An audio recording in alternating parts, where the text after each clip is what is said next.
Maraknya kasus bullying atau tindak penindasan yang Video terjadi di bullying atau lingkungan pendidikan perundungan yang seperti dilakukan sekolah. oleh sejumlah remaja SMP putri negeri di di bawah umur Malang, di Jawa Cilacap, Timur yang Jawa diduga Tengah menjadi viral korban media kasus sosial. ini dengan memanggil sejumlah pihak Bullying pihak merupakan sekolah para ekspresi remaja menyimpang putri. pada anak dalam upaya pencarian jati diri. Peran pendidikan di keluarga dan sekolah sangat bullying atau diperlukan sebagai perundungan. penyeimbang.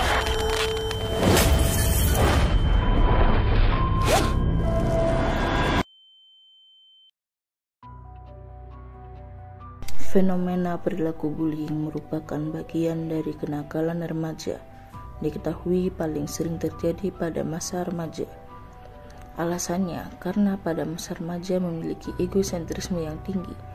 Bully merupakan perilaku yang bersifat agresif serta dilakukan berkali-kali oleh individu atau kelompok terhadap individu yang lain, dianggap lebih lemah atau lebih rentan. Dalam psikologi komunitas, perilaku bullying ini dapat diintervensi dengan teori ekologi milik Bronfenbrenner yang mengungkapkan bahwa perkembangan individu sangat dipengaruhi oleh interaksi mereka dengan lingkungan sosial yang lebih besar.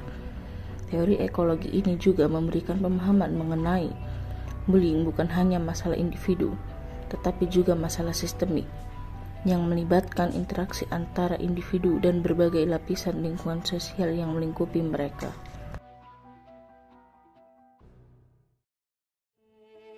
Rina adalah seorang gadis yang pintar juga pendiam. Rina kurang bisa dalam berinteraksi sosial. Pada saat jam istirahat berlangsung, Rina lebih memilih menghabiskan waktu dengan bukunya daripada bercengkrama dengan teman-temannya yang lain. Namun pilihan ini justru menjadikannya sasaran sebagai ejekan dan kekerasan dari teman-temannya sendiri. Rina mendapat perilaku bullying dari teman-temannya, Jasmine, Vania, dan Farah.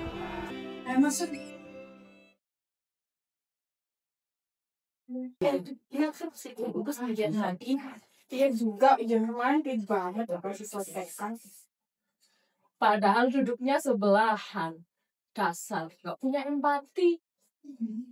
Aku cuma pengen belajar sendiri, bukan bermaksud nggak peduli. Alat banget sih kamu. Ambil tuh bukumu yang kotor. Ih, Jangan, tolong. Jasmine, Vania, Farah, apa yang kalian lakukan?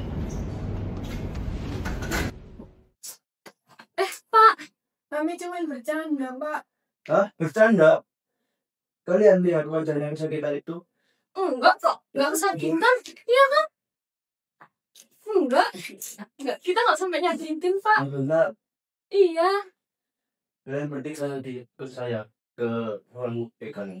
Saya minta maaf, Pak. Saya minta maaf. Nggak bisa. Iya, Pak. Kami minta maaf, Pak. Kami minta maaf, Pak. Sekarang, ayo tidur saya. Baik, Pak. Aduh sih. Anak-anak, ibu tidak marah. Ibu hanya ingin kalian semua belajar dari apa yang sudah terjadi. Sekarang, ibu ingin mendengar satu persatu dari kalian. Jasmine, kamu mulai duluan. Apa yang membuat kamu melakukan hal tersebut kepada Rina? Rina itu selalu sendiri, Bu. Dia nggak pernah mau gabung sama kita. Setiap ujian, dia selalu nggak pernah ngeliatin kita. Kayak selalu ngerasa lebih pintar aja dari kita. Padahal enggak, sama aja. Iya, Bu. Awalnya kita cuma iseng, tapi malah keterusan. Kami pikir itu cuma candaan, Bu. Tapi waktu Pak Rehan datang, kami baru sadar kalau Rina ketakutan. Perilaku seperti itu bukan candaan. Itu sudah masuk dalam kategori bullying.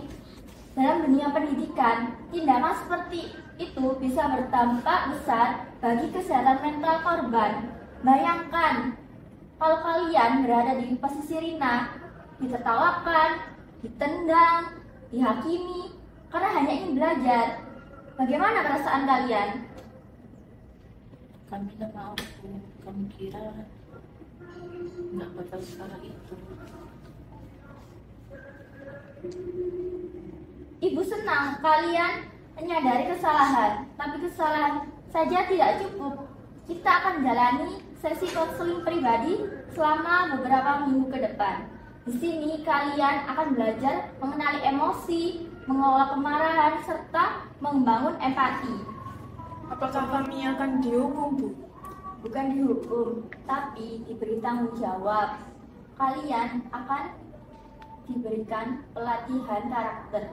Ini untuk menebus kesalahan kalian dan membantu kalian untuk menjadi yang lebih baik. Apa Rina bisa maafin kami, Bu? Itu pilihan Rina, tapi jika kalian minta maaf dengan tulus, pasti Rina akan memaafkannya. Rina, ayo ke UKS. Kamu baik-baik saja. Rina, apa kamu sudah merasa baik-baik saja? Iya Pak, cuman masih ngerasa takut. Bapak sudah paham kok. Rina, jangan merasa sendiri lagi ya. Ada Bapak sama teman-teman yang lain. Saya memang sering sendiri. Saya suka baca buku dan nggak terlalu bisa ngobrol sama teman-teman yang lain. Tapi saya nggak mau juga kalau dianggap sombong. Itu hal yang wajar kok. Tapi terlalu banyak menarik diri juga membuat orang salah paham. Semua orang salah paham. Saya takut Pak, kalau saya ngobrol takut dibilang aneh. Rina, kamu pintar, tapi kamu juga perlu belajar untuk berbaur atau bersosialisasi dengan teman-teman kamu di sekolah.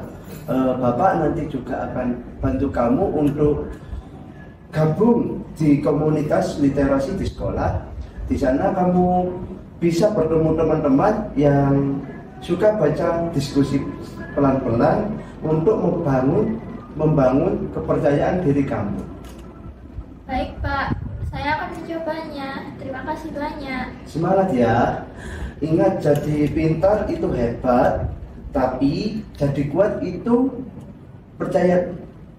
Jadi kuat dan percaya diri itu juga penting. Siang Ibu. Siang. Jadi gini Bu, saya mau ngomongin tentang tindakan Jasmine kemarin. Jadi Jasmine kemarin itu telah melakukan tindakan bullying kepada temannya. Aduh Bu, saya benar-benar tidak menyangka Jasmine bisa seperti itu. Di rumah biasanya dia membantah, tapi saya pikir itu perilaku yang biasa. Saya mengerti Bu, tapi bisa jadi perilaku Jasmine adalah cara dia mengekspresikan emosi yang tidak tersalurkan. Saya ingin bertanya, bagaimana pola komunikasi Ibu dengan Jasmine di rumah? Kalau saya sendiri di rumah, Jasmine itu biasanya saya kerasin Bu, saya marahin. Tapi biasanya kalau dia nilainya turun atau kalau dia malas belajar. Itulah yang perlu kita perbaiki. Bu, anak yang sering dimarahi tanpa diberi ruang bicara bisa merasa tidak diterima. Mereka akan melampiaskan perasaan itu di luar, seperti kepada teman yang lebih lemah. Lalu saya harus mulai dari mana ya Bu? Dari hal kecil, seperti dengarkan dia. Mulai dengan percakapan sederhana, bukan perintah atau omelan. Ajak dia makan bersama atau tanyakan bagaimana harinya. Sekolah juga akan mengadakan workshop parenting. Saya harap Ibu bisa mengikutinya. Baik Bu, saya akan mencobanya dengan saya. Itu merupakan niat yang luar biasa. Kita harus bekerja sama untuk mendidik Jasmine agar menjadi pribadi yang kuat tapi tetap lemah lembut hatinya. Peran mikrosistem terlihat saat Bu Ratna dan guru BK mengambil peran penting dalam membimbing Jasmine, Farah, dan Fania melalui pendekatan pendidikan yang menanamkan nilai empati dan tanggung jawab. Di saat yang sama, dukungan emosional yang diberikan Pak Rehan kepada Rina di ruang UKS menunjukkan bahwa sekolah juga berfungsi sebagai tempat aman bagi korban untuk memulihkan diri secara psikologis. Sementara itu, medsos sistem yang menggambarkan hubungan antar lingkungan seperti guru dan wali siswa terlihat dalam interaksi antara guru dan orang tua Jasmine. Sehingga pola asuh di rumah yang keras dan kurang komunikasi sangat mempengaruhi perilaku Jasmine di sekolah, bahkan bisa membuatnya menjadi pelaku bullying. Selamat siang guru-guru semuanya serta perwakilan OSIS. Siang, Pak. Di sini kita mengadakan rapat mengenai kejadian bullying kemarin. Kejadian tersebut menjadi tamparan bagi kita semua untuk lebih meningkatkan pengawasan terhadap siswa-siswi agar kejadian bullying tidak terulang kembali. Oleh karena itu, kita harus segera membuat strategi pencegahan bullying. Apakah para guru-guru sekalian ada yang ingin memberikan saran atau pendapat? Baik. Saya mengusulkan 3 program utama. Yang pertama, pendidikan karakter dengan modul bulanan. Yang kedua, pelatihan guru dan siswa tentang identifikasi dan intervensi dini. Dan yang ketiga, pembentukan Satgas Perundungan. Baik Bu Ratna, usulan Ibu cukup bagus sekali. Kita tampung terlebih dahulu. Apakah ada usulan yang lain? Yang memberikan usulan yang lain? Baik. Saya perwakilan dari OSIS yang membentuk tim sahabat perlindung. Kami akan menjadi pendamping teman-teman dan membuka sesi curhat mingguan. Cukup bagus, itu juga cukup membantu. Lalu bagaimana dengan pelibatan orang tua? Kita adakan pertemuan tiap 3 bulan sekali dengan sesi parenting empati. Kita juga beri mereka panduan menghadapi emosi anak.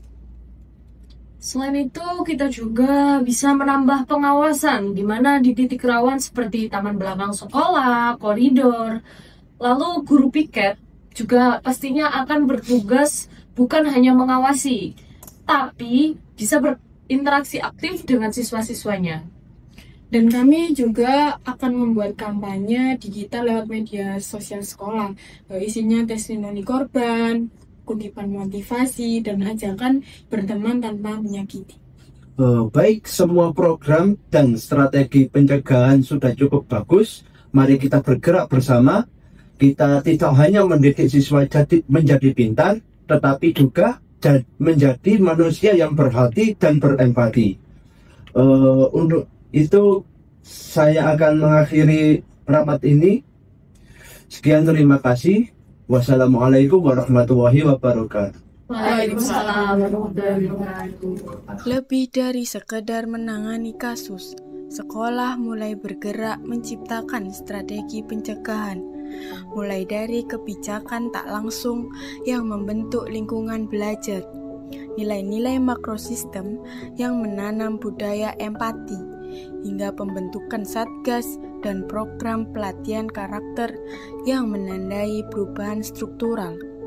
OSIS pun sebagai stakeholder dilibatkan sebagai penggerak perubahan budaya sekolah. Bahkan waktu pun turut ambil dalam kronosistem. Ketika pengalaman masa kini dijadikan pijakan untuk membentuk budaya sekolah yang lebih aman dan manusiawi di masa depan. Dengan demikian, teori ini memandang perkembangan anak memiliki hubungan kompleks yang dipengaruhi oleh berbagai tingkat lingkungan sekolah, mulai dari lingkungan keluarga dan sekolah, hingga nilai budaya dan hukum serta adat istiadat yang luas.